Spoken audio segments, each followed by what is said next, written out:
নির্বাচন কোন গুরুত্বপূর্ণ কিছু ছিল না।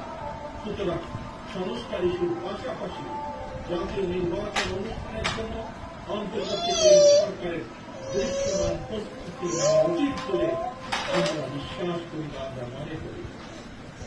প্রিয় সমাবেশ,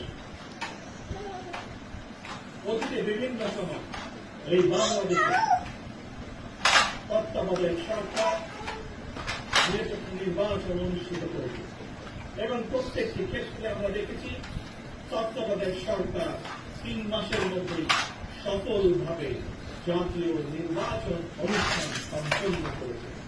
সুতরাং অতীতে এই বাংলাদেশের রেকর্ড রয়েছে 3 মাসের মধ্যে জাতীয় নির্বাচন অনুষ্ঠিত করা সম্ভব। কিন্তু আজ আমরা দেখছি 10 মাস পার হয়ে গেল, অন্তর্বর্তীকালীন সরকার নির্বাচনের দিন ঘোষণা করছে। আমরা ফ্যাসিবাদ মুক্ত বাংলাদেশে জনগণের সরাসরি ভোটে জনগণের কাছে জবাবদিহিমূলক, জনগণের কাছে দায়বদ্ধ একটি সরকার দ্রুত দেখতে চান। অন্তর্বর্তীকালীন সরকারের প্রতি আহ্বান, আগামী ডিসেম্বরের মধ্যে জাতীয় নির্বাচন অনুষ্ঠিত হতে হবে।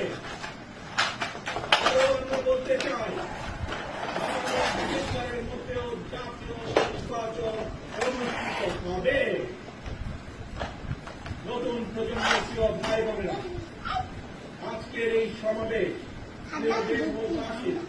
আগামী ডিসেম্বরের মধ্যে আপনারা জাতীয় নির্বাচন অনুষ্ঠান যাতে অনুষ্ঠিত হয় তার প্রস্তুতি নিতে শুরু করুন।